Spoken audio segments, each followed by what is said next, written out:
tests. Okay, so this is the third session. I did record the second session, so you can watch that as well. And we're going to just do a couple of optimization questions. So for question 1, for the function below, determine the local maximum for 0 to 10 on the x scale. So I've set the question up so that we're talking about a local maximum. We've got a set domain, and we're talking about a cubic function. So you'll know the shape of a cubic function. You'll know that tends to have maximum that goes off into infinity one way and minimum that goes off in the other way. So we have to talk about local maximums and minimums when it comes to cubics. So the point of this is to just run through that optimization process again and make sure you're really aware of it. The optimization process is, if you have the original function for whatever the variables are, to optimize, you derive that function, you let the derivative equal 0, and you solve that equation. So I'm going to run through and derive this function. In this case, dy dx is equal to x cubed. The cube comes down the front, and it becomes 3 over 12 x squared minus x squared. The 2 comes down the front, so it becomes 6 over 2x. And then 27 over 4x just becomes 27 over 4. And the constant negative 3 is removed. So that derives to 0. And I can simplify this and write it as 1/4 x squared minus 3x plus 27 over 4. And now I'm going to let the derivative, dy dx, equal 0. It's not a very good 0. And I do that because when the derivative equals 0, that means the gradient equals 0. And when the gradient equals 0, I have either a peak or I have a trough, so a top or a bottom, a maximum or minimum, when the gradient is 0. So I'm going to let that equal 0. I get 1/4 x squared minus 3x plus 27 over 4 equals 0. Because I now have this as an equation, I can simplify it however I want, as long as I do the same thing to every part of it. So the first thing I'm going to do is multiply the whole thing by 4 and get rid of those fractions. And 1/4 times 4 just leaves me with x squared, minus 3x times 4 is 12x, plus 27 equals 0. And if you get to this point, you now recognise this as a quadratic. Generally speaking, if it's a cubic or higher, we're happy for you to solve it on your calculators. Quadratics, particularly in a knowledge exam, we'd really expect you to have a crack at it. So my suggestion here is that you invest 30 seconds or so into seeing if you can factorise it. If you can't, the quadratic formula is also fine to use. So I would be doing my 30 seconds. I'm trying to think of two numbers that multiply to give 27, add to give negative 12, and I can see those two numbers already off, and you'll find probably 90% of cases will be factorisable, if that's a word. Add to give negative 12, multiply to give 27, and I believe it's negative 3 and negative 9. And so we get x minus 3, x minus 9 equals 0, and therefore x is equal to 3 or 9. Now you'll note that these maximums are both in the domain. So we've got to check them both now, because the questions asked us, or sorry, not these maximums, these stationary points. The questions asked us to find the local maximum. So we need to work out which one is a maximum. And so to determine if it's a maximum or a minimum, we do the second derivative test. We can also do the gradient table test. Again, my suggestion here is that second derivative is always going to be easier unless it's hard to do the differentiation. If it's a tricky differentiation, if you've done a product rule initially and you've now got two terms, there's exponential, sine or cosine components to it, then you might go back to the gradient table test. But in the first instance, really try and do the second derivative. So first I calculate d squared y dx squared, or y double dash, and I get 2 over 4x minus 3, which is obviously equal to half x minus 3. And I can say at x equals 3, y double dash is equal to a half times 3 minus 3, which is negative 1.5. We don't care what value it takes. All we care about is the fact it's negative, and negative implies it's a maximum. And at x equals 9, we get y double dash equals 1/2 times 9 minus 3, which is 1.5, and positive implies minimum. So we know that x equals 3 is a maximum, x equals 9 is a minimum, and so we're sticking with that maximum value. So what I'm going to do now is we've determined it for the function below, determine the local maximum. We've determined the x value for the maximum. We can now go ahead and determine the y value. So therefore the y value at x equals 3, y is equal to 1/12 of 3 cubed minus 3/2 times 3 squared plus 27/4 times 3 minus 3. And I'm just going to quickly calculate what that is. That's 27/12 minus 27/2 plus 81/4. This is going to be annoying. Minus 3. And there'll be a slight break in play as I just add those together.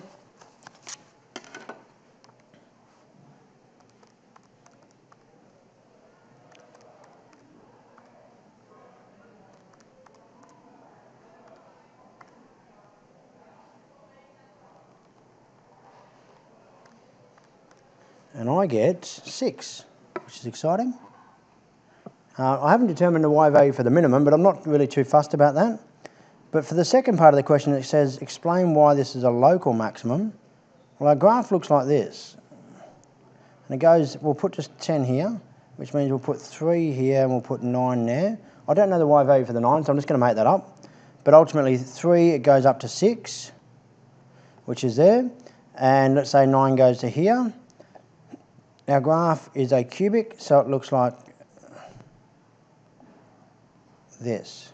Might be a bit steep on the end, but the point here is that that is a maximum value of our function, and between 0 and 10, but it does get higher beyond 10. So this is a local. In terms of the global maximum, it's infinity.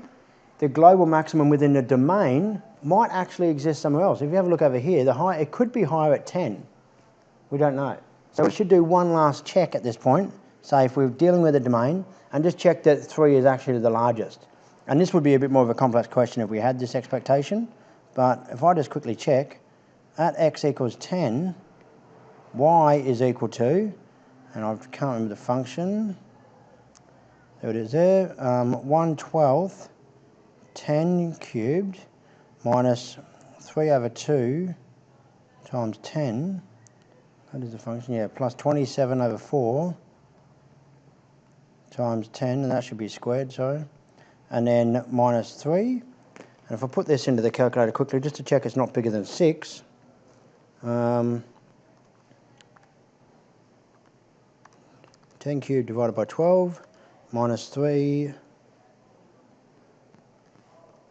3/2 times 100 plus 27 divided by 4 times 10 minus 3, and it actually gives me -2 and 1/6, which tells you my graph's slightly wrong, so it obviously hooks down, goes down lower, and then passes through there.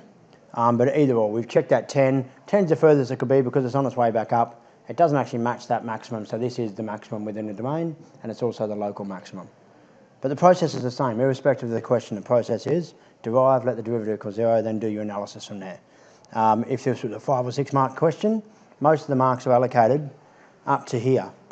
It's probably a mark allocated there if it doesn't say find the x value that gives a maximum, if it just says find the value of the function that gives a maximum. There'll be a mark allocated for finding out 6.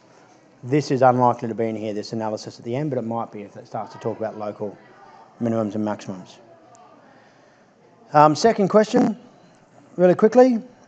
A company can model its profit by the function that, where P is the profit in thousands of dollars and N is the number of items sold. Determine the maximum profit and how many items must be sold for it to occur. So this is a quadratic.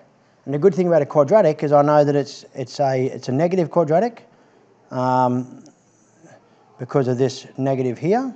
So I don't know exactly what it's going to look like, but it's going to look something like this. And that's going to be our maximum just there that we want to find, and it will be at a certain n value. And this maximum will give a certain profit. So our profit will be on the y-axis, and the n value will be the number of items. So whatever, yeah, n is the number of items sold to get that maximum profit.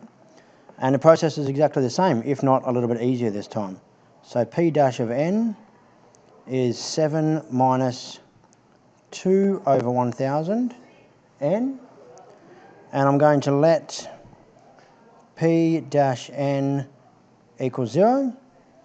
So I get 0 equals 7 minus 2 over 1,000 n.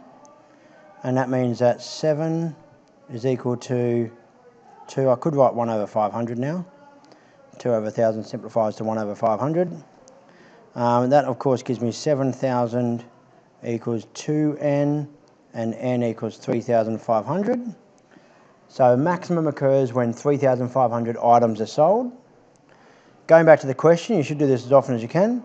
Determine the maximum profit and how many items must be sold for it to occur. So you need to check that it's a maximum profit now. And to do this, we do our P double dash. So I didn't label this in question 1. Checking the nature of the stationary point. So it's a stationary point at the moment. We need to check the nature of the stationary point. P double dash n is equal to negative 2 over 1,000. If I derive that P dash of n. And that's good because that tells us that the second derivative is always negative, which implies that it's always going to be a maximum.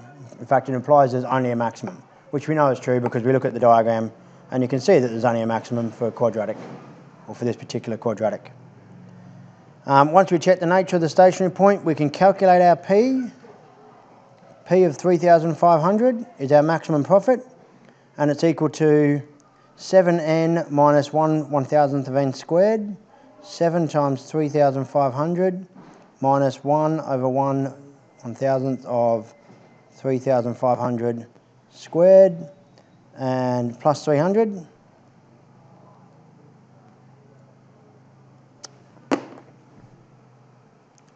And my pen has conked it. There we go. Plus 300. And so doing that calculation quickly, 7 times 3,500 minus 1 divided by 1,000 times 3,500 squared, and then plus 300 gives me 12,550 as my profit.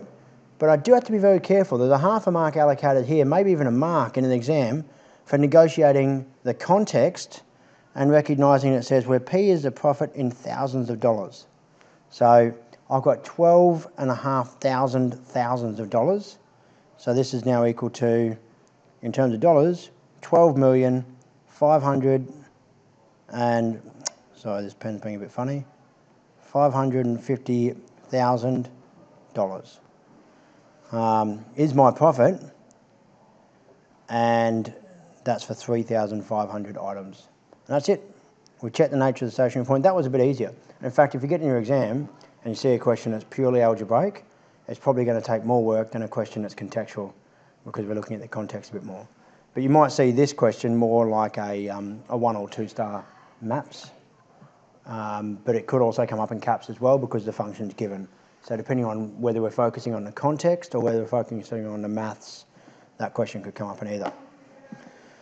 And that's it. That's me rushing through the video.